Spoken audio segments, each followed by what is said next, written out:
Having a healthy family dynamic is extremely important in raising a child. Having a good relationship between parents and children is probably the most impactful thing to someone growing up.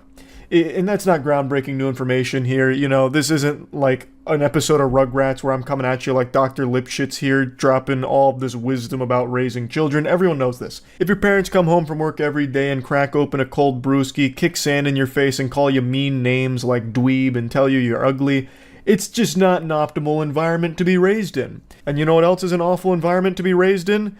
The household of this Sopranos actress. There's an actress named Drea De Matteo who just went... I'm sorry if I butchered her name. I haven't seen The Sopranos. Sue me. Sorry. I know it's like one of the most beloved television series of all time. I haven't seen it yet. But this actress from The Sopranos went on a podcast and she mentioned that she lets her 13-year-old son edit some of her OnlyFans photos. Did you hear Drea De Matteo from The Sopranos just admitted that her 13-year-old son edits her OnlyFans photos? Your phrasing of that really isn't indicative of how she talked about it. She was proud of it, as if it was a normal thing. Yeah, I did see that. Here, I'll pull it up for you.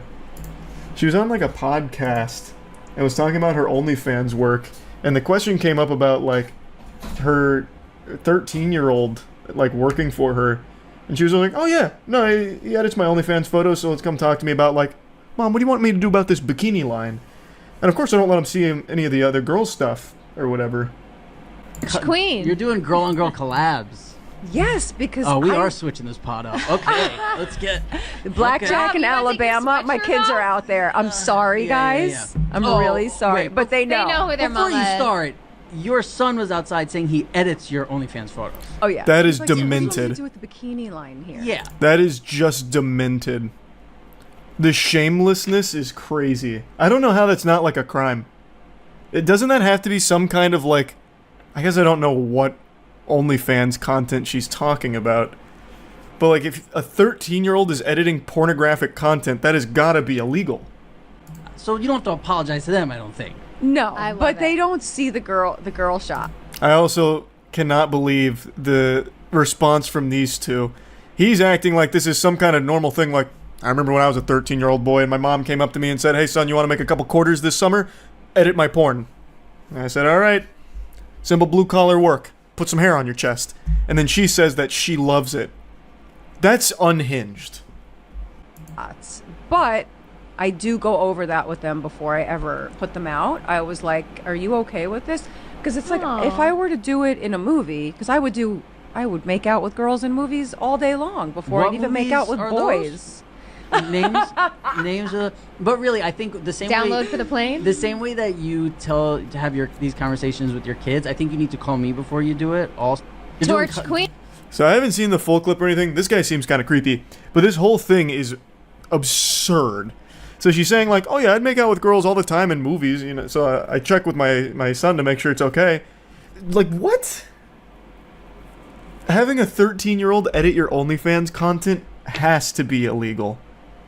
Like, I don't understand how in her rotted brain she thinks that those two things are comparable, where her making out with like other women on screen is somehow like even in the same ballpark as having your 13-year-old son edit your OnlyFans photos. Like in those movies or whatever where you'd be making out with other actresses, your son is not on the director's staff telling you to do it or editing the content. It's fucking gross. I don't know anything about this lady at all. All I know is that's some shit that should earn you a one-way trip to the Slammer. I checked out her OnlyFans out of curiosity. She doesn't do nudes, but it's obviously still sexual content. Okay. Curiosity got the best of you. Did you pay for it? That's big investigative journalism. But it still doesn't change anything. Even if it's still not nude, editing sexual content is... having a 13-year-old edit your sexual content is absolutely foul. Her kids should unionize. That's so true. I won't use any more Photoshop on my mom's titties until we're paid a fair wage. Give us 10,000 more V-Bucks. Hell no, I didn't pay. I just found an archive of her OnlyFans content with all her photos and videos. Sure you did. She is full-blown loopy off that poopy. That is deranged. Even if she's not doing full nude content or full-blown porn, having a child edit any kind of sexual content is outrageous. I do not know how she is not in handcuffs from admitting that. I also decided to watch a little more of the podcast, and it doesn't really get touched on again. They kind of just gloss over that, even though that shit sticks out like a sore thumb. Like, I don't know how that wasn't pushed back on by the two other people there. They seemed very supportive of that statement, which is gross. But I decided to also look into a little bit more about this actress. And this is what she had to say about doing OnlyFans. According to her, she initially wanted to launch it as a podcast hosted with her boyfriend that focused on politics and current affairs, saying, quote, we wanted to do it there because it wouldn't be censored and everything was being censored. We have no freedom of speech anymore. And then she started doing steamy content, and even though she's not doing full frontal nudity or X-rated scenes, she has come to regard her OnlyFans work as a political statement. I had to give myself the narrative that this is the only way I can fight for my freedom right now, and that's basically to be naked. To be naked with my beliefs and my politics and what I want for my kids' future. And I think that people are so afraid right now to speak their minds. What kind of hullabaloo are you going on here? This is a buzzword after buzzword. What do you mean? To be naked with your beliefs and politics and what you want for your kid's future? Do you want your kid's future to be endlessly bullied? Like, your kid's future right now is a porn editor. Like, what the fuck are you talking about? Crazy lady, snap back to reality. You started OnlyFans because you stopped being able to land any kind of meaningful Hollywood roles. Your kid's future was not top of mind when you started doing OnlyFans content and then hired them as your editor on staff. And I'm using the word hire super loosely because I bet she doesn't pay the 13-year-old. Maybe she does. I don't know, some kind of allowance or some shit. I have no clue. But this is so disgusting. And what's even crazier is this isn't the only time I've heard of this. There was a video that went viral like a year and a half ago about a mother whose daughter was editing her OnlyFans content for her, and even directing and taking photos for the mother for her OnlyFans content. That's so fucked up. I don't know how it's happened not once but twice now. Like, it makes no sense to me. How delusional can you possibly be to try and spin this as some kind of wholesome fight the power narrative here? Like, how can you in any way look at this as anything positive? Like, what fucking statement are you making about being naked or doing whatever sexual content you do on OnlyFans? Even though she says that this is her way of, you know, getting back to get naked. That was her words. So does she get naked on OnlyFans? I don't really know. But what is confirmed is that she has a 13-year-old edit some of the content for her. That's fucking crazy. That is a lunatic right there. Like, what is the political statement you're making? Child labor, two thumbs way up? Like, what? Children should be able to edit sexual content? Like, what statement are you making, weirdo? It's so fucking odd. Alright, listen, son. Mommy's gonna go get finger banged on camera. I'll make sure to write down timestamps for you to highlight the best moments for OnlyFans for the montage. I feel so bad for her son here. I feel so bad for the kid in this situation. But yeah, I had to talk about this a little bit. It's another brain-rotted Hollywood celebrity doing gross shit. That's about it. See ya. About 5 months ago, I covered the story of the 8 Passengers YouTube channel and all of the evils that were going on behind the scenes. 8 Passengers was a YouTube channel that had over 2 million subscribers. It was a popular family channel that showcased a strict style of parenting. That's what it became known for. But the word strict doesn't really cover it. That's a huge understatement. It was really alarming to a lot of viewers because they were treating their family like they were in the Marine Corps. Like, they ruled their family with an iron fist. And it eventually came out that the children in these videos were being abused. And 5 months ago, the story broke. One of the children freed themselves, escaped the house, went over to the neighbors, who then contacted the authorities, and after an investigation, found some horrific shit was going on with this family. Mainly, the mother, Ruby Frank, abusing her children.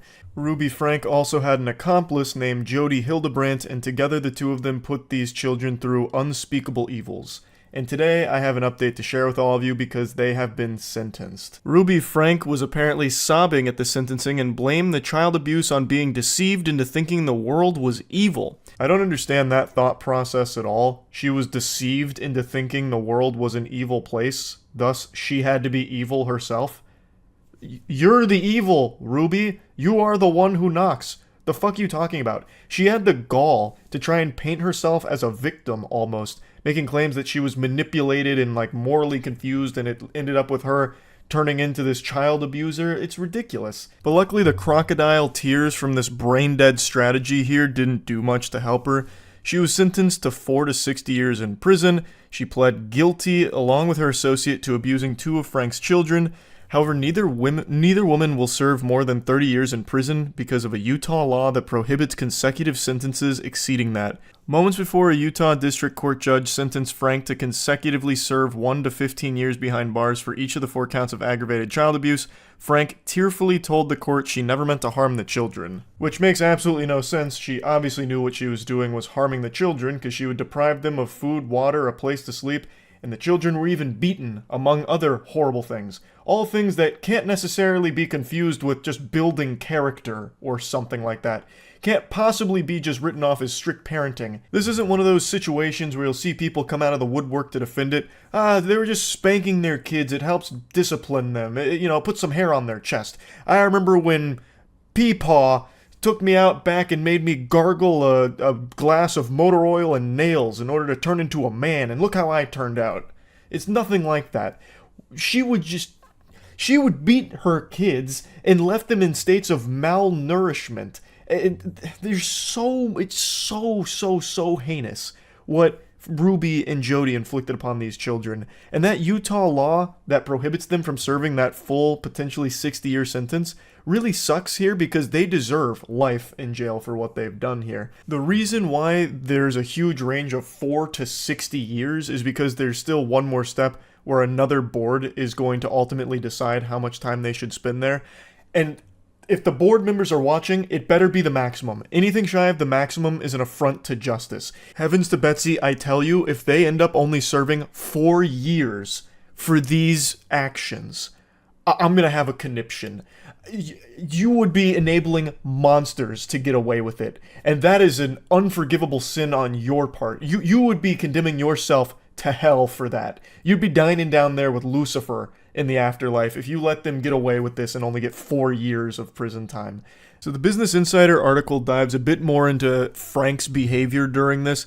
So she was saying that she was deceived and had a distorted version of reality that went largely unchecked. She then just starts blabbering to try and prove that she had a distorted view of reality, saying, "I was led to believe that this world was an evil place filled with cops who control, hospitals that injure, government agencies that brainwash, church leaders who lie and lust, husbands who refuse to protect, and children who need abuse."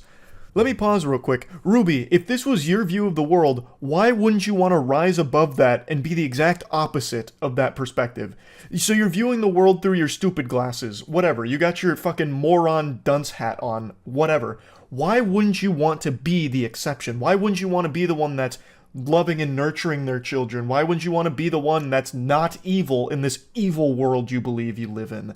That doesn't make any sense. You are just yapping about fucking nothing. This is a nothing burger of a statement. It is once again just her trying to paint herself as almost some kind of victim of deceit. Now, I don't know if this next part is her just putting on a facade, faking self-awareness, or if she really does finally understand that she is the big bad here, and that it is all her fault, but she says that it was her choice to believe and behave this paranoia. It culminated in a criminal activity, and she stands ready to take accountability, and then says at the end, "I can see now over the past 4 years I was in a deep undercurrent that led us to danger. I would never have led you to darkness knowingly. I was so disoriented that I believed dark was light and right was wrong. I would do anything in this world for you."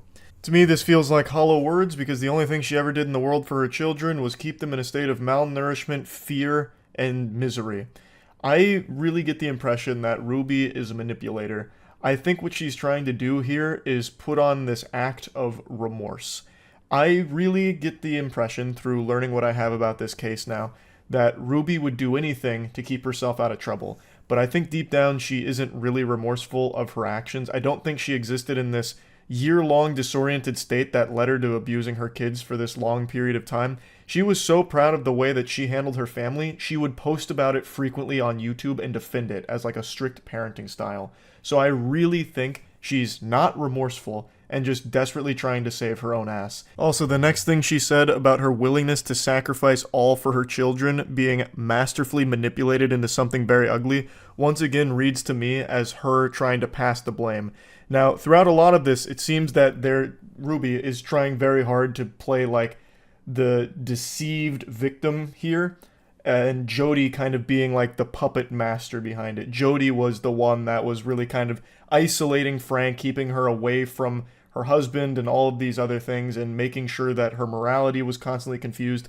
So it really just seems like Frank's strategy was to push a lot of that onto Jody, where she was the Frankenstein who made Ruby into a monster. Allegedly, Ruby had been made to believe that Hildebrandt had insight to offer a path to continual improvement, and eventually it twisted into something heinous, which resulted in all of the abuse. Frank's lawyer even outright said that she was manipulated by Hildebrandt, saying that Hildebrandt systematically isolated her from extended family, older children, and her husband, and gave her a distorted sense of morality. Even though, like I said, Ruby Frank is a child abuser who I also believe to be a manipulator as well. So Jody also is evil, let's not forget. So speaking of Jody, she received the same prison sentence as Ruby. Jody will be facing 4 to 60 years in prison as well. Again, that's up to the board to decide exactly how long, and I'm hoping they make the right decision and give her and Ruby the maximum amount of time in prison. Now, if you're unfamiliar with the 8 passengers abuse case, there's going to be a quick summary that I'll go through here. So in August, one of the children, the 12-year-old son, climbed through a window from Hildebrandt's house to get help for himself and his 10-year-old sister, which prompted a neighbor to call the police. And at the time, the police described the child as emaciated and injured with duct tape around his ankles and wrists. The prosecutor said Miss Frank and her business partner held 2 children ages 9 and 11 turning 12 in a concentration camp-like setting. The children were regularly denied food, water, beds to sleep in, and virtually all forms of entertainment. The children were beaten, bound, forced to do manual labor in the sweltering heat, and emotionally abused. Both children had extensive physical injuries from the abuse that required hospitalization when they were found, and the injuries from the bindings to the 12-year-old were particularly awful. There's more information about some of the abuse that she would inflict upon her children. She kicked her son, held his head underwater, covering his nose and mouth so he couldn't breathe. All kinds of horrible things that I don't think I need to keep going into detail on. You get the idea. Ruby and Jody are monsters. Plain and simple. Now I want to briefly discuss the husband, Kevin. So, as you've just learned, Jody had urged them to separate. She kept Ruby isolated from him. In order to save their marriage, Jody suggested that they separate, so Kevin eventually moved out and stopped communicating with his family at Jody's direction. Now, social workers and police were called to the family home multiple times in recent years, but there are no formal accusations. Kevin has made statements through his lawyer, Randy Kester, and has stated, "The treatment these children received at the hands of those whom the children had a right to trust was horrific and inhumane both physically and psychologically. Kevin remains focused on the rehabilitation of these sweet and vulnerable children so that they might return to a normal life as soon as possible." So it sounds like he had no idea what was happening there due to being separated from the family like that. When I initially covered this story, I didn't know that he was away from the rest of the family and completely ceased communication altogether, so I guess that would explain how he'd be in the dark. But if I'm being honest, I'm extremely surprised that he wouldn't see his children a single time throughout this long period of abuse. Like, if he saw them one time, he would immediately know what's going on, because the neighbor, the authorities, they were able to immediately see something was wrong. They were in a malnourished, emaciated state. There was, the bruises, like so much that you would immediately see and you can't be oblivious to. It'd be impossible to be oblivious to. You can't ignore it. You would know. I'm not trying to accuse him of anything here. I'm just saying it is a little weird that he wouldn't see these children throughout this long period of the abuse they endured. I understand Jody told them to separate and to stop talking, but I can't imagine someone just willingly doing that without checking in occasionally. Especially because they're still together. Those are still his children too. You know what I mean? But anyway, I am happy to see that Ruby and Jody will be facing prison time for this. Hopefully, a lot of prison time for this, because it is heinous. What they've done is unforgivable. And I think even 30 years, if they get the maximum sentence, is a light sentence for this shit. This is awful stuff. So yeah, I just wanted to give you an update to this story. That's really about it. So yeah. Today we're going to be talking about a pure evil YouTuber that was just arrested for some truly heinous stuff. This is not a goofy topic at all. This is going to take that smile off of your face faster than if you had watched a James Corden clip. This is the story about Ruby Frank of the very popular parental advice / parenting blogger / family YouTube channel 8 Passengers. Which is already a really creepy name, by the way. 8 Passengers does sound like some kind of cult. 8 Passengers sounds like the title to a horror movie. And unfortunately, that's not far off, because the woman behind this YouTube channel, Ruby Frank, is basically a monster out of a horror film. Ruby Frank and her business partner, Jody Hildebrandt, were arrested this week, and they're being charged with 6 counts of child abuse. Now, Ruby wasn't alone with the 8 Passengers YouTube channel. Her husband, Kevin, was also prominently featured in there as well. But for some reason, he's not mentioned in any of this right now, aside from a couple of mentions that he's just trying to keep the family together and help the children through this difficult time with Ruby being arrested. But I can't imagine a world where Kevin was somehow oblivious to all of the abuse the children suffered in that household. There's no way Kevin didn't know what was happening. Unless he's an absolute fucking lobotomite zombie, there's no way he didn't know what the children are being subjected to. I just can't imagine a single multiverse possibility that Kevin is squeaky clean in this situation, just totally innocent, had no idea what was happening to the kids in that house. Especially considering in 2020, Kevin was front and center fighting on the front lines to defend himself and his wife against abuse allegations, defending their parental style. I'll go into a bit more detail on that situation a bit towards the end of the video, but basically, some viewers were really concerned for the safety of the children based on what was being presented in some of the 8 Passengers videos, as well as what was being discussed, such as taking away one of the kids' food privileges, as well as one of the kids' bedroom privileges, and eventually they tried to get CPS involved, and CPS did get loosely involved, but the whole time Kevin was defending the actions that they had been taking with their parenting. So like, I don't believe that he didn't know about all of the abuse that was being suffered in that household by the children. But since right now it's only Ruby and Jody who have been arrested, I'll focus on them.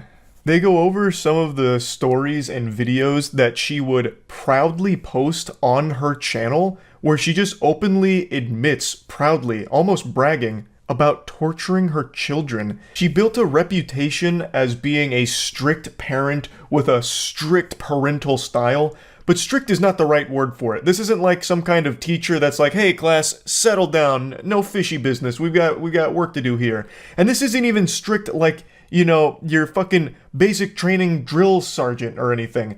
This, the way she treats her children is like the way prisoners are treated at Guantanamo Bay. She fucking posted a video where she was laughing about not feeding her daughter any food because she was punishing her. And she even said that she hopes nobody gives her daughter any food because if she did, then the lesson wouldn't be learned. She was starving her daughter as a means of punishment. And it only gets worse. I learned about this on stream, so I'm going to go ahead and show you some of the clips and go over some of the stories that were shared. I think it's important to mention that this was not some small obscure channel. The content they were posting wasn't just being banished to the shadow realm immediately with no eyes ever being on it, no one ever seeing it. This was a huge channel. 8 Passengers had 2.5 million subscribers. I know it's become somewhat of a trend in journalism to try and like clickbait headlines with things like famous TikToker arrested for DUI and jiggling butt cheeks to Doja Cat Say So on the side of the road. And you read that and it's very eye-catching because it's like famous TikToker, oh shit, well who was it? And then you'll read the person's name in the article about the crime and then you'll check their TikTok page and it turns out they have 50 followers and all they do is speculate on anime power levels and it's like, well, not exactly a famous TikToker, but it's 2023, so everyone has some kind of social media presence, and journalists will oftentimes just connect it to that. So, famous TikToker does this, or famous Twitter shitposter does that, even though they're not exactly a famous TikToker or this and that. But in this case, it really is a famous YouTuber, a very large YouTube channel that gave tons of parental advice for a very long time, had a very successful family vlog, and then even went on with Jody Hildebrandt to start doing life coaching and general life advice. All the while, she'd been abusing her children the entire fucking time. I don't know, there's something about that picture that's super eerie. It reminds me of something out of like Midsummer. A Utah mother known for chronicling her strict parenting style was arrested after one of her children ran to a neighbor's house seeking help. Her channel name was 8 Passengers. They had 2.2 million subscribers. Ms. Frank hosted the now-defunct YouTube channel 8 Passengers, where she posted videos about her parenting approach with her 6 children, including refusing them food as a form of punishment. Wait. And she did this on and YouTube? My kids are literally starving. I hesitate to say this because it's going to sound like I'm like a mean barbarian, but I told the kids, I said, I'm not even going to let you eat breakfast until you get your chores done. The red flags were all there. She was hiding in plain sight. That's actual torture. You can't do that. Miss Frank and Miss Hildebrandt were each charged on Friday with 6 counts of aggravated child abuse, according to the Washington County Attorney's Office. Each count carries a maximum sentence of 15 years in prison and a fine up to $10,000. According to the affidavit, Miss Frank's 12-year-old son, identified as RF, climbed out of a window of Miss Hildebrandt's home and went to a neighbor's house on Wednesday morning asking for food and water. The child had duct tape on his ankles and wrists, as well as open wounds. He appeared to be emaciated and malnourished. This is some pure evil shit. The neighbor called the police, who then found Miss Frank's 10-year-old daughter, Eve, at Miss Hildebrandt's. She also appeared to be malnourished, the affidavit said. Both children were taken to the hospital. The boy was placed on a medical hold due to his deep lacerations from being tied up with rope and from his malnourishment, according to the affidavit. Oh my god. At one point, Miss Frank had 2.5 million subscribers to her channel, following the lives of her 6 children. In 2020, Chad Frank, then 15, told YouTube viewers in one family video that he had been sleeping on a beanbag for months and that he had lost his bedroom after playing a prank on his little brother. How did she get away with it for so long? If this was literally in their YouTube video. She, on camera in her TikTok or whatever, said that she denies her children food as a form of punishment, and then apparently one of the kids also revealed that he had lost bedroom privileges for months after playing a prank. How? How did this persist? This should have went straight to prison. Do not pass go. In one video recorded by Miss Frank and reposted to TikTok, she said her daughter Eve's teacher had called her to say Eve had come to school without lunch. Miss Frank said the teacher was uncomfortable with her being hungry, but that Eve was responsible for making her own lunch, and that the natural outcome is she is just going to be hungry. Hopefully nobody gives her food and nobody steps in and gives her a lunch, because then she's not going to learn from it. And this is all on video. She said this on video. How was CPS not alerted sooner? Oh, and apparently there was even a bunch of petitions from the community to try and get them taken down because it was actual evidence of child abuse. But it looks like none of that was taken seriously. We've been trying to tell the police and CPS for years about this, and so glad they finally decided to step up. Kids are safe, but there's a long road ahead. Oh, this was one of the children. Sherry Frank, now a junior at BYU, posted about her mother's arrest on Instagram, saying justice is being served. So one of the kids was trying to alert CPS and the police and they didn't do anything? How would you not trust one of the victims of it? Especially when there's so much documented evidence on their own fucking YouTube channel. Now, I mentioned on stream how surprising it was that this hadn't happened sooner when she openly posted content about some of the abuse she was inflicting upon her children. And it turns out a lot of the community that was aware of this channel was actively trying to get CPS involved, especially when it came to that beanbag incident where one of the children made it clear that they had been sleeping on a beanbag for an extended period of time because they had lost their bedroom due to that prank that they had played on one of the siblings. So CPS did get loosely involved at some point, but Ruby was somehow able to like brush them off and nothing came from it somehow, which blows my mind because this isn't one of those situations with hindsight being 2020. This isn't one of those things where you can just say, man, if we only knew then what we know now, we could have really helped them.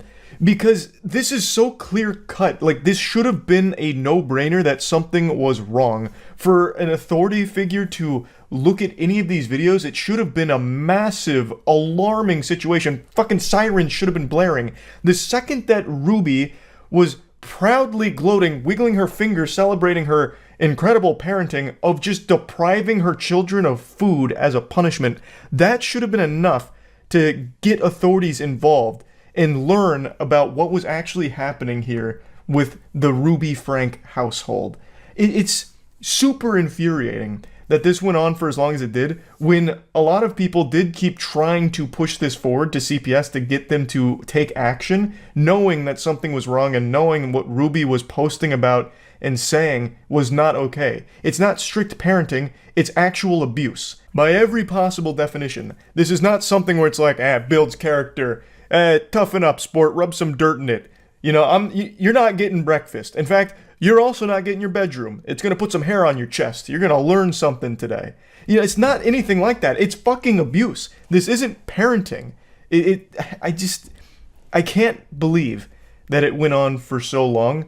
I'm happy now finally something is being done, but I feel fucking horrible for the kids in this situation that they'd been let down not only by the person that's supposed to care for them more than anyone else in the world, their mother, but they were also let down by the authorities that are supposed to be trying to help them in an emergency situation. It shouldn't have taken this long. Ruby's sisters also have hundreds of thousands of followers, so they posted an Instagram statement that said, "For the last 3 years, we have kept quiet on the subject of our sister Ruby Frank for the sake of her children. Behind the public scene, we have done everything we could to try and make sure the kids were safe. We wouldn't feel right about moving forward with regular content without addressing the most recent events. Once we do, we will not be commenting on it further. Ruby was arrested, which needed to happen. Jody was arrested, which needed to happen. The kids are now safe, which is the number one priority." I've just got to say that statement of "we kept quiet for the last 3 years for the sake of the children" doesn't make a whole lot of sense to me, because keeping quiet wasn't helping the children.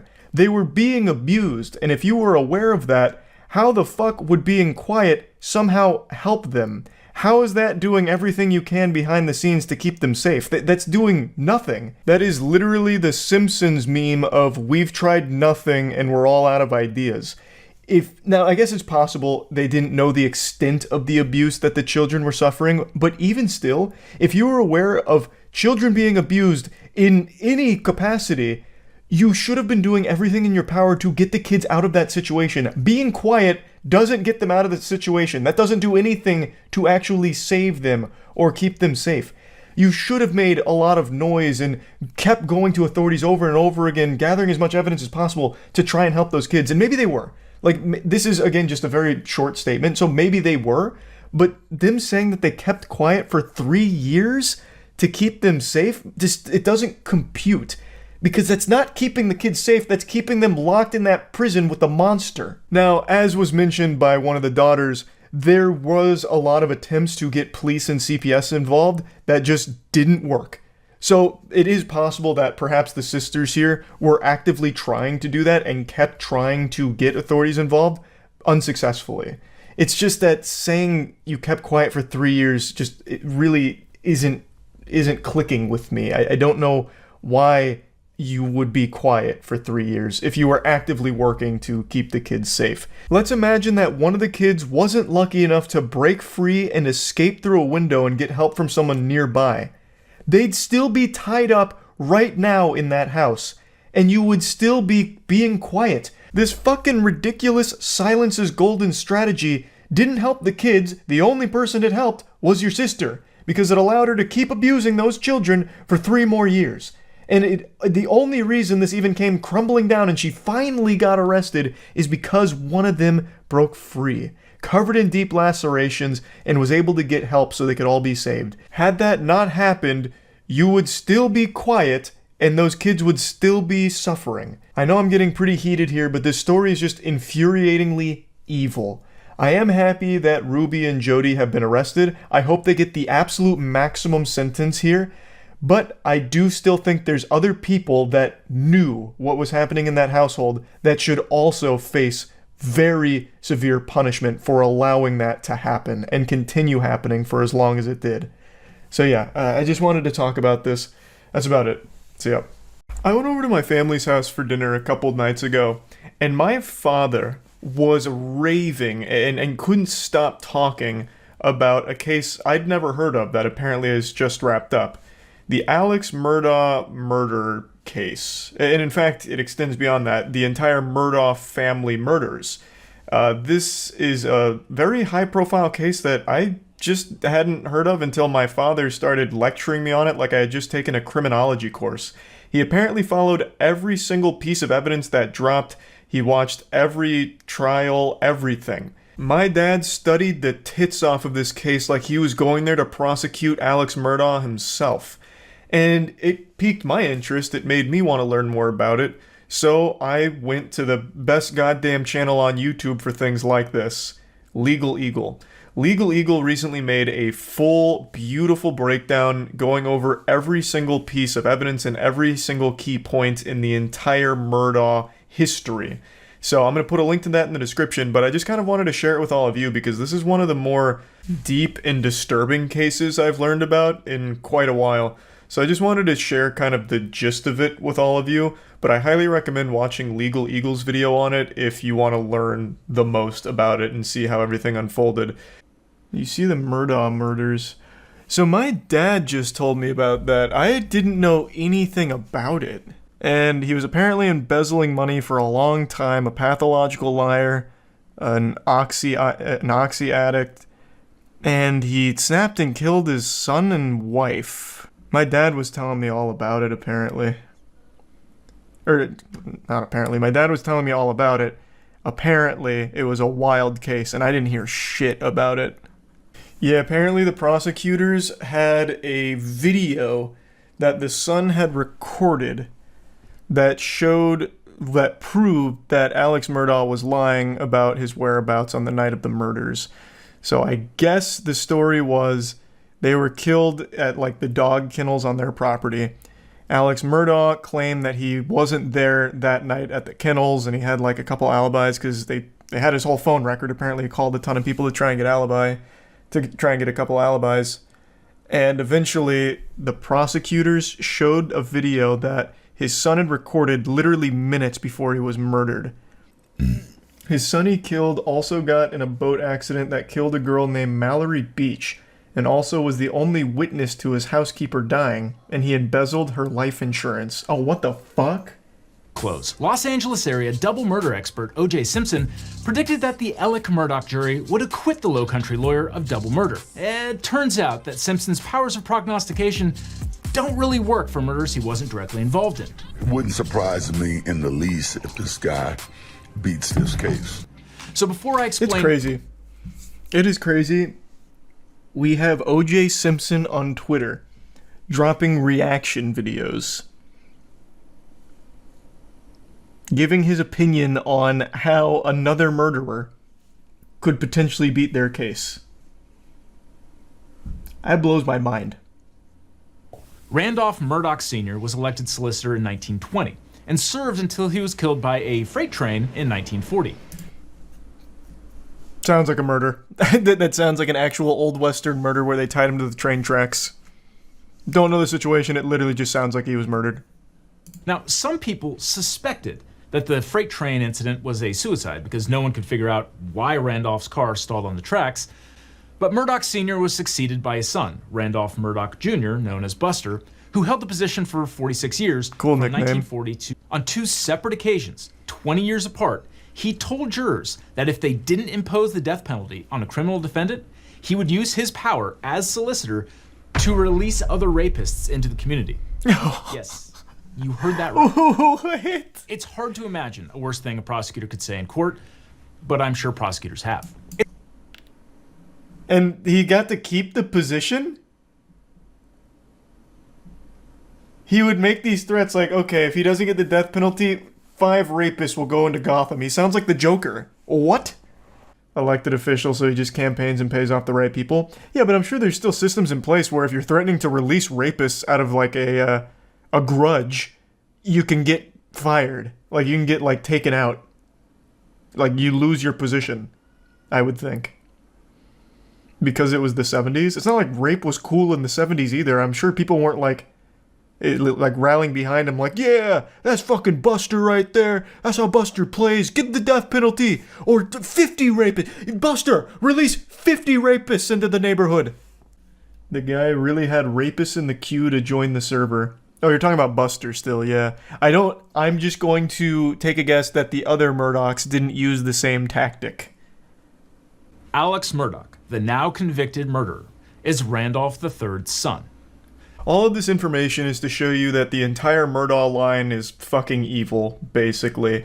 Now that you're brought up to speed on where Alex Murdaugh comes from, let's talk about his kids, because his kids are no saints. Legal Eagle goes into more detail surrounding some of these cases, but I'd just like to give you a quick breakdown. If you want more information, obviously watch his video on it.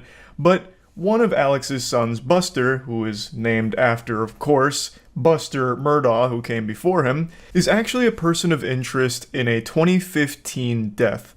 A young man named Stephen Smith was found dumped on a Hampton County road. There wasn't a whole lot of indicators to suggest that this was a vehicle crash, and in fact was even ruled a homicide by a couple of people, most notably the county coroner. And interestingly, Buster Murdaugh is mentioned dozens of times in the investigation. Also, Alex Murdaugh and his brother Randy visited the crime scene, passing through the crime scene tape, and there were rumors that Buster Murdaugh and Stephen Smith were in some kind of relationship, and this case actually just got reopened after the entire Alex Murdaugh investigation. So that's all a bit peculiar. That doesn't seem good. Something smells very fishy over there with Buster Murdaugh, and he's not the only one. In fact, Alex Murdaugh's other son, Paul. In 2019, Paul and his friends were partying on a boat. At one point, his friends say Paul and his girlfriend got in an argument where Paul assaulted her, and then eventually the night culminated with the boat crashing, everyone surviving except one person, Mallory Beach. Paul was blamed for the death because he was fucking driving the boat. He received 2 charges, 1 boating under the influence causing great bodily harm, and 1 boating under the influence causing death. So as you can see, the Murdaugh family is known for more than just financial crimes. There's a lot of death linked to the family as well. And there's still more. There's still one that I haven't even talked about, one that happened before Alex Murdaugh killed his son and wife. In 2018, their housekeeper Gloria Satterfield allegedly tripped over one of their dogs and fell down the stairs and died at their hunting lodge. Alex Murdaugh then instructed Gloria Satterfield's sons to sue him for insurance money. However, he neglected to inform them that he had already collected on 2 settlements and basically robbed them of about $4.3 million from the insurance here. The man is just pure evil, just a shriveled, pruny, fucking ghost-looking motherfucker whose entire bloodline seems cursed and is nothing but bad news. It is disgusting. His lawyer said he planned to sue Alex and Maggie personally because they allegedly kept a beer refrigerator at the hunting lodge and underage kids were free to drink up. Given the scale of Alex's financial crimes, discovery of his assets would have revealed years of Murdaugh's criminality. Later that same night, Alex allegedly found Paul and Maggie dead outside the kennels at the Murdaugh's sprawling hunting estate. I'm really trying to break this down into the most concise form possible just to convey like the general story of the situation, but again, I can't recommend checking out Legal Eagle's full video on it for the absolute best breakdown. In a nutshell, years and years and millions upon millions of dollars of stolen money and financial crimes were about to be brought to light, all of which Alex Murdaugh was panicked about. So, the main theory behind his motive for killing Paul and his wife Maggie is he needed some way of buying time to weasel his way out of this situation. I shit you not. The murder of his son, Paul, and wife Maggie, right now the leading theory is he did it for sympathy, to portray himself as a victim, and to basically just buy himself some extra time to get out of the situation because all of these financial crimes that have built up over years were about to be fucking blasted publicly. All of it was going to come to light. So that was his plan. Now, Paul was murdered before he ever stood trial for the death of Mallory Beach. But I'm getting a little ahead of the story because there was one other baffling situation that occurred involving a hired hitman that Alex himself hired to shoot and kill him so his other son could get his insurance money. So Alex admitted to stealing from Chris and blamed his behavior on an opioid addiction. And then hours later, that same day after that conversation with Chris, Alex was shot in the head. Yes. Seriously. Does this seem like a far-fetched Netflix series yet? So, now we're at the part that I know. Everything that preceded this, fucking wild. No clue. But now we're getting into the part that my dad was talking about, and now I'm kind of in the know on where all this goes. Chat just educated me about this, so I have the spoilers here. But I guess I won't drop the spoilers. But I see now what has happened and how things have got to this point. Yes, but I mean, I'm okay. Alex later admitted that he hired his cousin Eddie to shoot him. So Alex's remaining son Buster could get the life collect on a insurance. $10 million life insurance policy. But apparently cousin Eddie wasn't up to the job because the gunshot Good picture, wound was National just a blaze Lampoon. that temporarily blinded Alex. Eddie would also turn out to be Alex's What the fuck? oxycodone dealer. Alex later admitted that he stole from his law partners and clients to fund his addiction to painkillers. According to Hold on, then my dad's calling me about the Murdoch shit that I just sent him with this. Hold on. Yeah, well, did you even know about all of the Murdoch shit with his family? Like how his son is most likely responsible for deaths as well? Yes. You And his son, like, was in the boat accident. yeah, the boat. Yeah, the whole deal. I mean, yeah, I know all the background of the whole thing. Yeah. And then how he tried to set up, like, his own... Yeah, I just got to that point. Cousin Eddie to, like, a hitman to shoot him for the life insurance policy for Buster. Yeah, and then they fucked that whole thing up. Okay, I didn't know if you knew any of that because you didn't mention it. That shit's crazy. Well, see, that's why I haven't been playing any games. I got so into this shit. I'm like, I can't stop. It's like, see, that's why I said this is 10 times better than the goddamn O.J. Simpson. Yeah, no, this is absolutely wild. I had no idea it was like so deep reaching. I know. See, that's what I'm telling you. So you think it's pretty cool, right? Well, cool is like probably a weird word to use for it, but like it's fascinating. Like it feels like it's some kind of crazy movie. Yeah, he's really into the whole Murdoch shit. He got like encyclopedic knowledge on this whole thing apparently. He didn't even mention the family stuff, so I thought that'd be news to him. Yeah, no, this whole family's rotten. Although I haven't heard anything about the mother, so maybe she didn't do anything terrible. I have no idea. for violent schemes. Real quick though, was his plan actually to die? Like, did Alex Murdaugh hire cousin Eddie, goofball McGee, red-blooded patriot fucking wild maniac to come shoot him and kill him? That's wild. So his plan was actually to die. He said, come shoot me in the head. And then he survived. He's like, damn it. Time to change plan. Wow. Hey, a lot of things can be said about Alex Murdaugh, but God damn it, he gave it 110%. This man was ready to literally kill himself so that way his son could still have some fucking cheated funds. $10 million life insurance policy. The drug dealer. The trial's biggest bombshell was an unsent Snapchat Yes, video this is the one that my recovered dad from was Paul's talking phone. about. Alex told police he had last seen his son and wife 90 minutes before he found their bodies. Several witnesses testified that they could hear Alex's voice in the background of the video. Hey, he's got a bird in his mouth! Did the Snapchat video influence Alex's decision to testify on his own behalf? Almost certainly yes. The very first Well, thing yeah, and I think that is very clearly his voice in the Snapchat video. Very clearly. Alex did on the witness stand was fess up that he lied about being at the kennels. Alex admitted it was his voice on the video. Were you in fact at the kennels at 8:44 p.m. on the night Maggie and Paul were murdered? I was. Did you? So then he absolutely just admits to a lie right there. I do want to point out, this man's got some wild hair coloration here. This looks like a weird slider in a Dark Souls creator. He looks like a French fry with like some cheese sauce on the top. That shit is going hard. You lied to SLED Agent Owen and Deputy Laura Rutland on the night of June 7th. I did lie to them. And I'm so sorry that I did.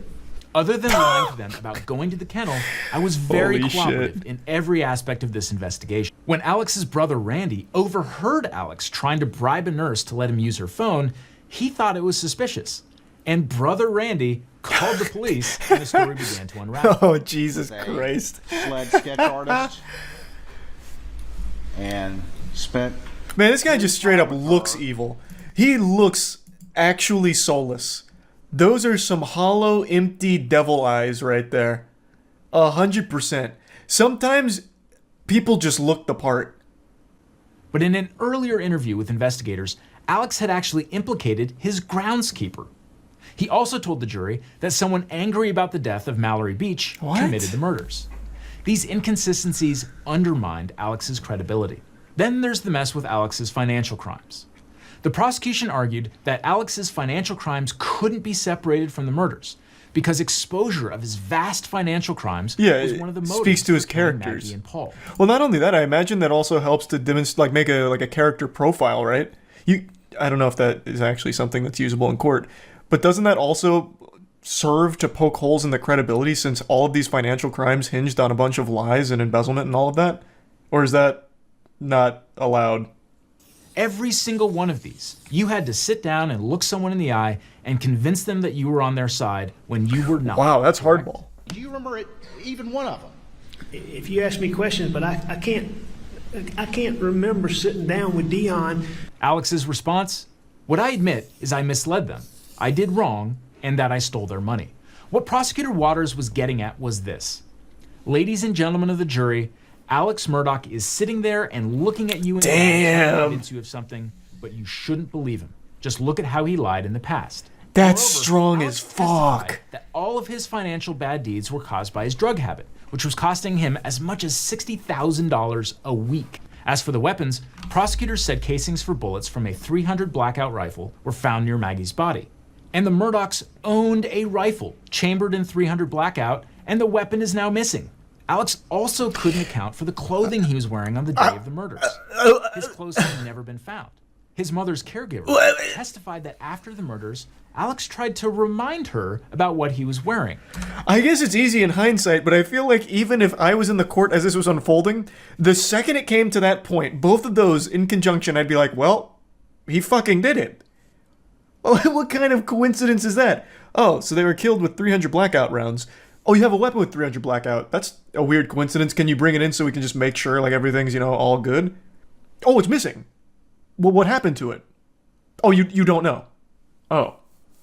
Okay, well, what about your clothes? Can we, like the clothes you were wearing on that night, maybe they picked up some forensic evidence from the real killers. Oh, you lost your clothes. Are you telling me a burglar came in the middle of the night while you were sleeping and took the fucking clothes off your back? Even your dirty goddamn undies, he took them? Oh. Like, what the fuck? This is outrageous. The speed of the jury's verdict, just 3 hours of deliberation Oh, after nice. a trial lasting a month and a half. That's a gold split. Speaks volumes. Yeah. The day after the verdict was read, Alex Murdaugh was sentenced to 2 consecutive life sentences for murdering his wife and son. I'll be honest, I don't usually cover topics like what I'm about to touch on today because it's extremely serious. Usually the stuff I cover is things to point and laugh at, throw tomatoes at, say boo, stinky, yucky, boo. Not this. This is horrifying. It's a story I haven't seen a ton of people mention, and I myself didn't know about it until a few nights ago, where just some random chatter during stream mentioned it. And I looked it up, and the information was only a few minutes old. Like, I don't even know how that guy had access to it so quickly, unless he's like one of the chief investigators on the case that just typed it in the chat. But when I looked it up there wasn't a ton of specifics mentioned about the case. But I followed it over the last few days as more and more information has come to the public eye. It is truly evil. And to my knowledge, this is the first case where a live stream was used as an alibi in a murder case or anything of that magnitude. There of course has been cases like with Facebook live streams and even YouTube a couple times where horrible atrocities were committed live, but I think this is the only time that someone has tried to use a live stream to prove their innocence and act as a smokescreen to cover up their crimes. Now, the person I'm about to talk about hasn't been found guilty yet, but they have been charged with murder with overwhelming evidence. Extremely compelling and strong evidence. On December 18th in Ireland, a woman named Natalie McNally was stabbed to death in her own home. She was 15 weeks pregnant at the time of her death. And the person accused of the murder is a man named Stephen McCullough. He is a YouTuber as well as streamer. He mainly focused on toy reviews as far as I can tell, specifically seeming to be a big Doctor Who toy reviewer. So what happened is, on the night of Natalie McNally's murder, Stephen McCullough went live on his channel. And this live stream is still up right now. It's a 6-hour live stream. And this was crucial evidence to prove his innocence on this evening. Because how could McCullough have possibly killed someone when there's proof of him streaming from his home at the same time that the murder had taken place? So they eventually, after bringing him in initially on suspicion of being involved in this case, let him go, because this live stream did serve as a pretty good alibi for him. Plus, this wasn't just streamed to 0 viewers, there were real sentient human beings with a pulse there to watch this stream, so should any of this information ever come to light, there would be a lot of witnesses saying, no, I was watching him stream, he was 100% at home. So that was his whole plan. And while this worked for a brief period of time getting him out of suspicion, it was an ephemeral victory because after the investigators combed through about 4,000 hours worth of CCTV footage, they kind of pinned his whole location. They got his whole itinerary here. They were able to track him around and follow him around like it was a fucking Sims character. So not only did they see him through the CCTV evidence, but they also had the account of the taxi driver. They even took notice of things like a yellow glove underneath a black glove while giving change to a bus driver. And with all of this, they had a really strong case against him being the murderer. But they still had that live stream to explain. Because again, there is a live stream that did span the entire course where all of this took place. So how the fuck does this happen? You know, is he David Copperfield? Like, what, 2 places at once? Is this some kind of prestige situation where he had like a twin or a clone of himself? The actual answer is it's far simpler than you would possibly ever think. The live stream was fake. Yes, the stream went live on his channel during this whole period of time, but it wasn't actually a live stream. It was a pre-recorded video that Stephen McCullough had recorded days prior in order to look like a live stream, to mimic a live stream, so that way it could be used as an alibi for him. And when you watch the live stream, which again is still up on his channel, there are so many alarming red flag moments throughout it, even from the get-go. So he mentions at the very beginning of this live stream that he's not going to be able to read chat for a variety of technical reasons. One of them being it would crash his computer, it'd freeze the computer, it'd ruin the whole stream because of all of these deep tech problems that he couldn't solve. Everything's gone cattywampus, so he won't be able to read your chat. More like, Doctor, who's talking? Because I can't see you, I'm not reading chat. He just keeps reiterating over and over and over again that there's going to be no chat interaction. Because obviously, since this is a pre-recorded thing, there is no chat for him to read or interact with. Well, because this streaming software is kind of up the left, it means I can't check the live chat, which is a real shame. Can't look at the live chat for some bloody reason, because if I do, it makes the whole thing freeze and OBS just screws up. And he just kept like explaining why he can't read chat, and then he started talking about like, well, I guess I could read it on my phone, but you know, I get addicted to TikTok when I'm on my phone, and that's a mess, so I've put my phone in timeout in another room, so I won't be reading chats there either, and that'd probably ruin my internet too anyway, so no chat tonight. You guys can talk amongst yourself. I don't even like live streamers who read chat, so no chat for me tonight. There's plenty of streamers who don't interact with chat, but to go this long and this in-depth on things that make absolutely no fucking sense whatsoever to explain why you're not going to be reading chat or reacting to donations is definitely a little odd. And there's plenty of other really alarming moments about this stream, especially looking back on it in hindsight. He keeps reiterating that he's live, this is live, and he's staying inside all night. He talks about like drinking and driving, and he'd never drink and drive, which is why he's staying inside, drinking on stream live for his viewers to enjoy. He's playing GTA Vice City throughout the stream, and he's making comments about like how the police force is no longer like equipped to handle cases, and there's a rise in crime. It's in the real world he's talking about. It's all very fucking alarming stuff, but by far the scariest thing he says has to be this. Yeah, that's physics. That's what would happen in the real world. Abso-fucking-notly. Abso-fucking-notly.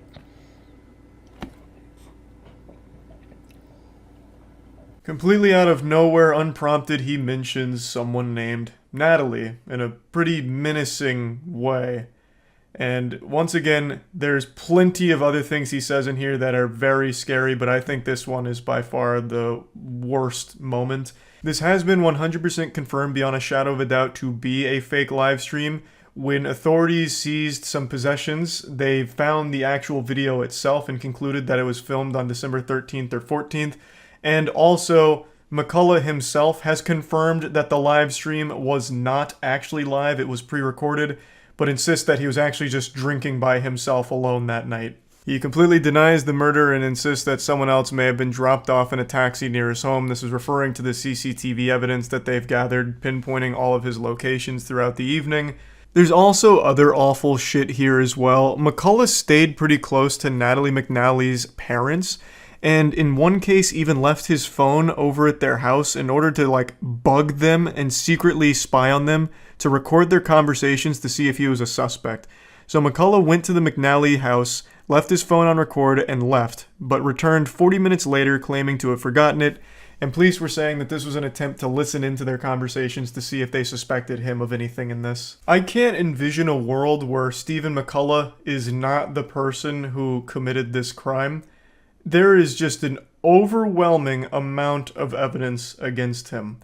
And he still doesn't have a real explanation for what the possible motive to faking the live stream would even be.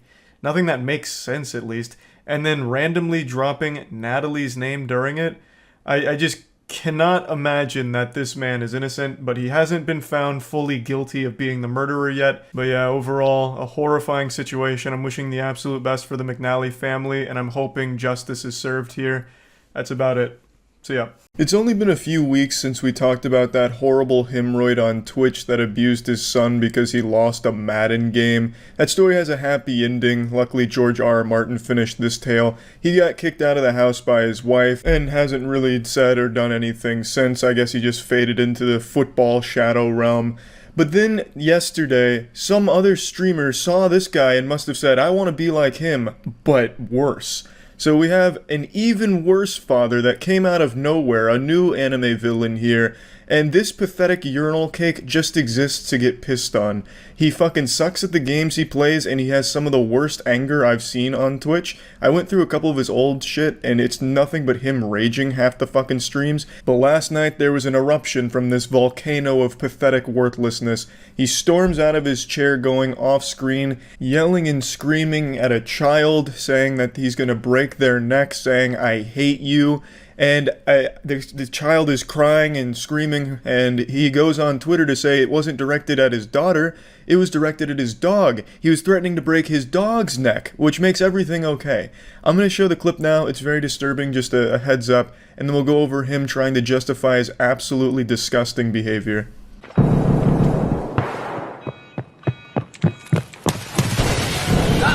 What the fuck, man?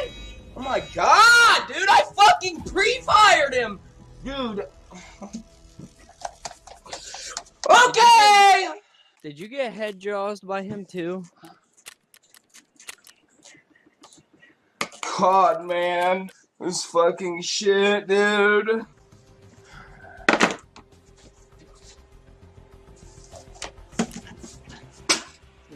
Thanks.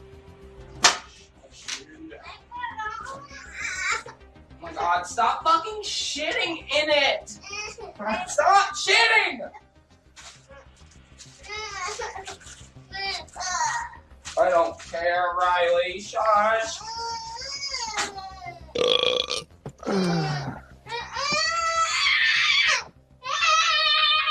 Dad!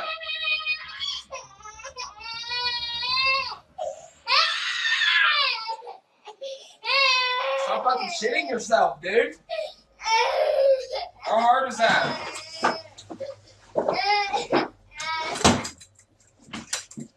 Christ, man. God damn, you stupid motherfucker. God, I fucking hate you, dude. Get the fuck out of my room, bro. Go! Get out! Go! The fuck out of my room, dude! Get out! I'm gonna break your fucking neck, dude. Get the fuck out!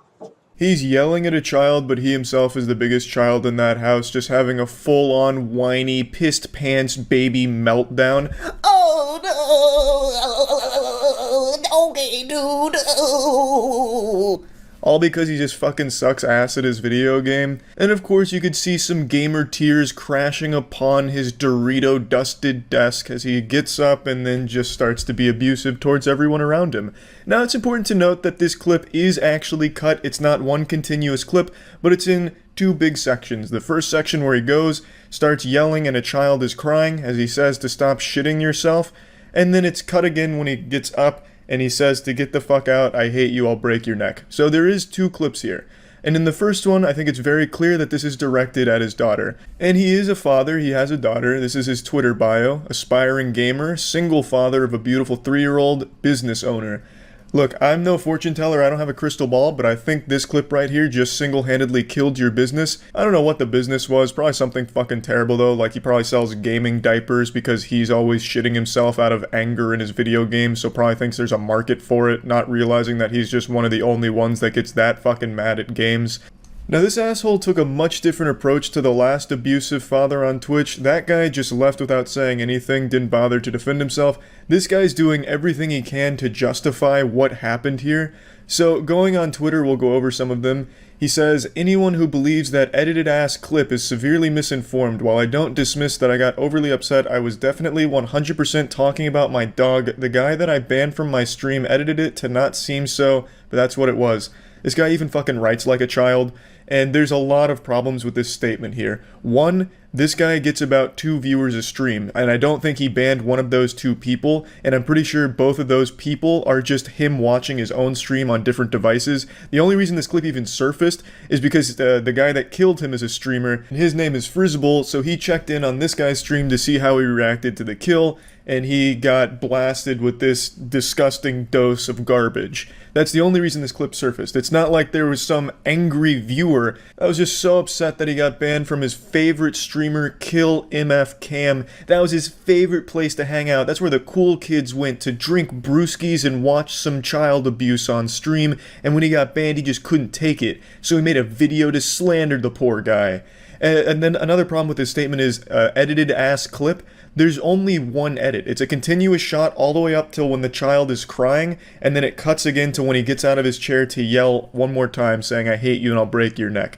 It's not like a clip that's edited a lot. There's not a lot of editing going on there. They didn't have to try very hard to make you look like an abusive asshole, because that's clearly what you seem to be.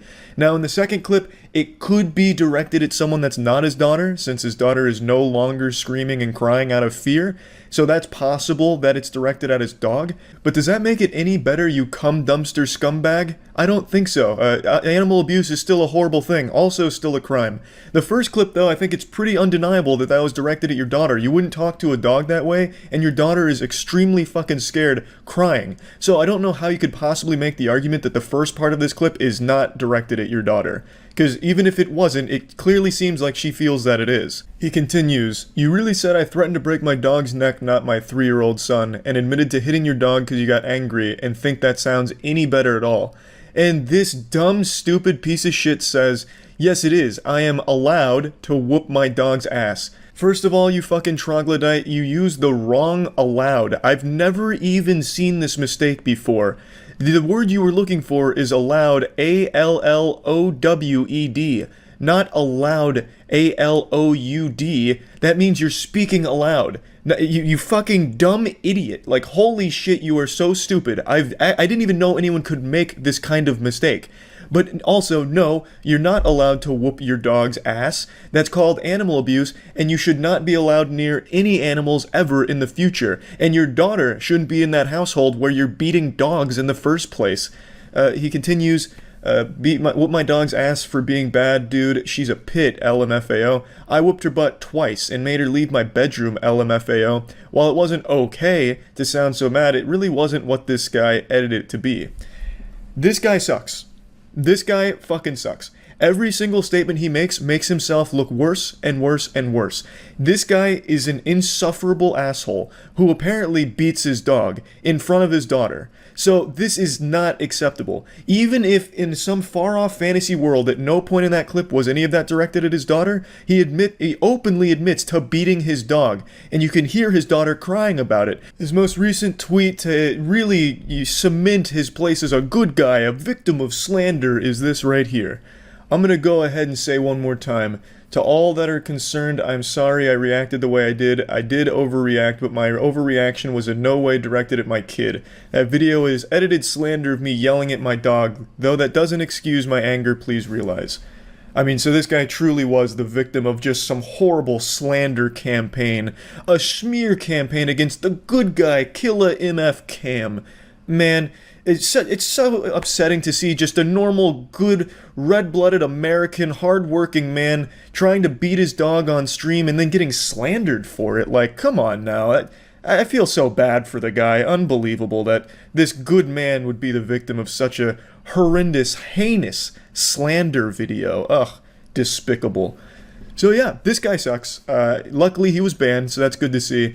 But he's still trying his best to make himself not look like an absolute piece of shit on Twitter, and continues to dig himself further into a hole by making it seem like in his delusioned mind that he believes it's okay to beat animals if they are misbehaving, or just beat them if you're mad at a game.